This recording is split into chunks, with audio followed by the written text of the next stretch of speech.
Tipos de educación. Tenemos tres, que es la educación física, la educación moral y la educación intelectual. La educación física no solamente se comprende el fortalecimiento del cuerpo de los niños desde el mismo momento de su nacimiento, sino que se refiere también a una educación específica de todos y de cada uno de los sentidos, pues Montesino estaba convencido de que nuestro aprendizaje depende de nuestra capacidad para ejercitar, en principio, cada uno de estos sentidos y también para interesar en NIE por la observación y por una observación certera y segura, dado que muchos de los padres y madres crecen de la profesionalidad para educar los sentidos, podemos comprender que Montesino opinara que fuera la escuela de párvulos entre 3 y 7 años de edad la que los sustituyera y enseñara a los pequeños sus primeros pasos en el aprendizaje.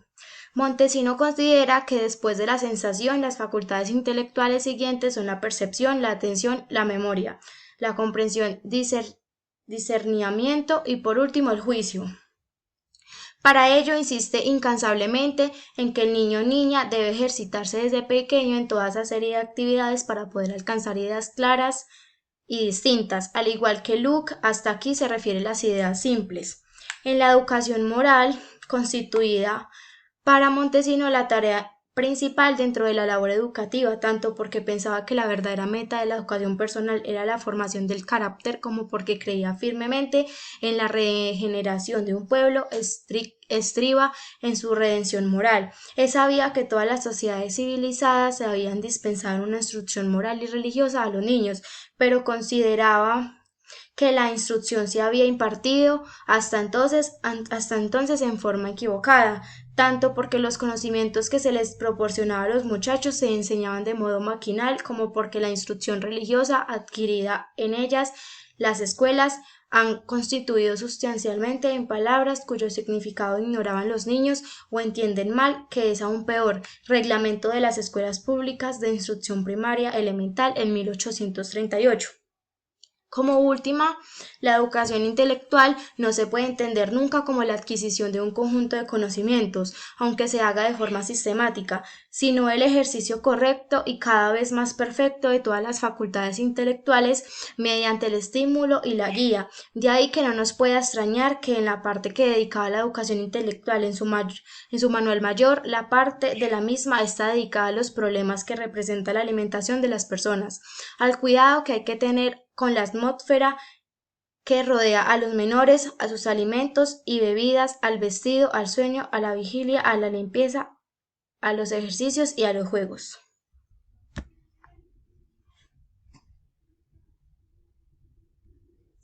Aportes a la educación. Contribuyó notablemente al desarrollo de la educación popular y escribió el primer manual de pedagogía en lengua española. Montesino es uno de los inspiradores de la creación de las primeras escuelas normales, la primera de las cuales se inaugura en Madrid en 1839.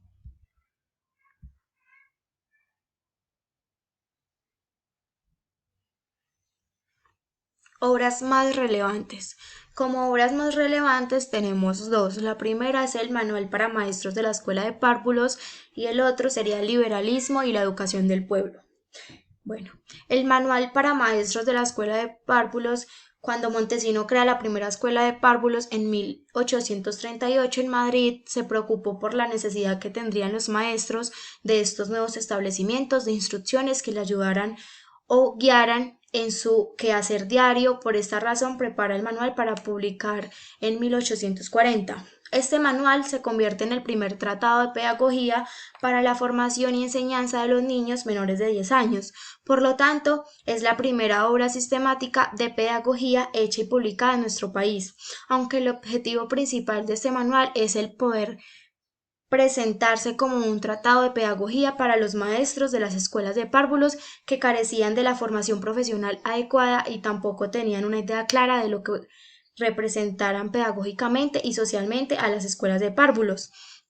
El propio autor aclara y generaliza su propósito al escribir esta obra, explicando que con ella intenta dar conocimiento de algunos principios de educación, generalmente ignorados o desatendidos, a todas las personas interesadas en esta materia de utilidad general. Por lo tanto, convierte en destinarios a todas aquellas personas que de una forma u otra tienen que ver con la enseñanza, madres, nodrizas, profesores, inspectores o políticos. Para Montesino, el maestro era la piedra angular del proceso educativo, por lo que emprendió desde su puesto en la política una campaña para habilitar maestros en nuestro país, así como proporcionarles una formación adecuada. Logró así que se abriera la primera escuela normal en 1839. Por lo tanto, el manual se convierte en una obra más importante porque en él recogen su pensamiento pedagógico y gran parte de su programa político educativo, con el que se confirma que la educación es el bisturí de la cirugía reformista a la vez que el ladrillo de la construcción de un mejor futuro.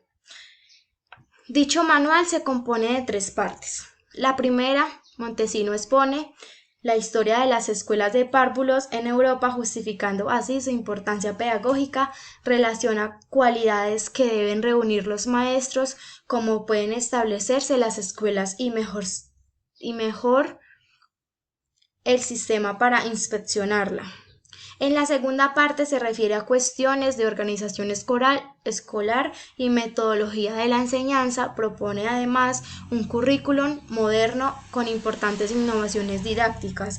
En su tercera y última parte, el autor expone una teoría pedagógica típica de las vanguardias pedagógicas de la Europa del momento, explicando cómo desarrollar las facultades físicas, intelectuales y morales del individuo de manera que no primen unas por encima de otras.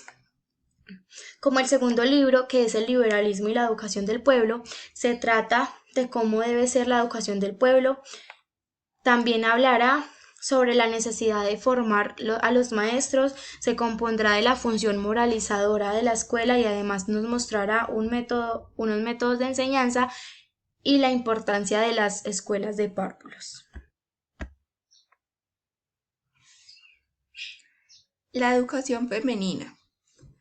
Montesino hace una referencia importante a la educación femenina que nos informa de lo que se hacía en aquel momento a su respecto. Comenta que la educación femenina está muy desatendida, diferenciando otras de las dos clases sociales. Si se pertenece a una clase acomodada, la mujer recibe educación, pero esta gira en torno a las buenas costumbres y habilidades de una buena esposa y madre, sin atender apenas el desarrollo de sus facultades intelectuales.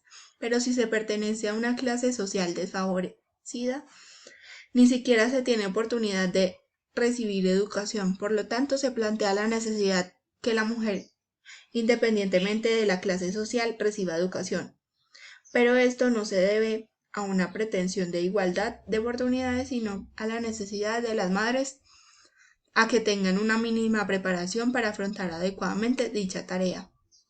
Dentro de la organización de la sociedad para propagar y mejorar la educación del pueblo, también se le da entrada a la mujer creando una junta de damas, aunque sus cargos se limitan a una inspección de temas relacionados con la higiene y salud de los niños. Lo mismo ocurre con la profesión de maestros. Aunque se hable en el manual de las maestras, estas aparecen siempre en segundo plano, encargándose de temas como la salud, alimentación e higiene de niños. No obstante, el tener en cuenta a las mujeres para desempeñar cargos dejará las puertas abiertas para que produzcan modificaciones hasta el punto de la educación de párvulos. Se convertirá en monopolio del sexo femenino. Desde siempre la única misión atribuida a la mujer ha sido de la maternidad, y será esta relación la que promueva entre algunos pedagogos la conveniencia de que los niños o niñas más pequeños sean educados por mujeres, al considerarse que tienen unas condiciones innatas para realizar esta tarea. Una vez realizada esta consideración, solo faltará conocer la necesidad de educar a las mujeres para ejercer su tarea de educadora de forma más adecuada. No obstante, el origen natural de la enseñanza femenina no tiene nada que ver con la de los hombres, ya que no coinciden ni en objetivos, ni en contenidos, ni metas. La educación femenina continúa orientada en torno a las labores del hogar, introduciéndose alguna especialización en el campo de la confección, bordado, plancha o cocina, desde donde surgen profesiones típicamente femeninas. Este acceso de la mujer al trabajo plantea la problemática de buscar la manera de dejar atendidos a los niños de esta manera es que surgen las escuelas de amiga. Estas se denominan así porque será una amiga quien cuida a los hijos de las otras mujeres, a cambio de una pequeña remuneración económica. Por lo tanto, se inicia esta profesión como una finalidad asistencial, pero poco a poco irá adquiriendo su interés pedagógico y docente. No obstante, cuando se inicia la oficialidad de las escuelas de párvulo, se determina que sean los maestros los que dirijan las escuelas, mientras las mujeres se les deja un segundo plano como auxiliares. No será hasta el año 1882 cuando se reconozcan mediante el decreto la posibilidad de una mujer sea titular de una escuela de párvulos con las auxiliares que crea conveniente para su buen funcionamiento. Este cambio supone situar a la mujer a la cabeza de una determinada nivel educativo y esto significa conferirle una autoridad docente y reconocerle una valía profesional que socialmente no tuvo, reconocida hasta este momento. Pero no será hasta principios de nuestro siglo cuando la mujer pueda acceder a la formación necesaria para realizar su tarea y sea ésta reconocida en todos los niveles. Hay que destacar también que el bajo prestigio social con que cuenta la profesión de la docencia ocasiona que las preferencias profesionales masculinas se orienten hacia las otras actividades mejor consideradas. Todo esto conduce a la apertura de una escuela normal de maestras que en un principio preparaba a la mujer para enseñar actividades propias de su sexo, por lo tanto, sigue centrándose su formación en las labores del hogar. Por lo tanto, estas escuelas serán en un principio centros exclusivamente femeninos, por lo que el personal docente que se encargue de ellas deberá hacerlo también.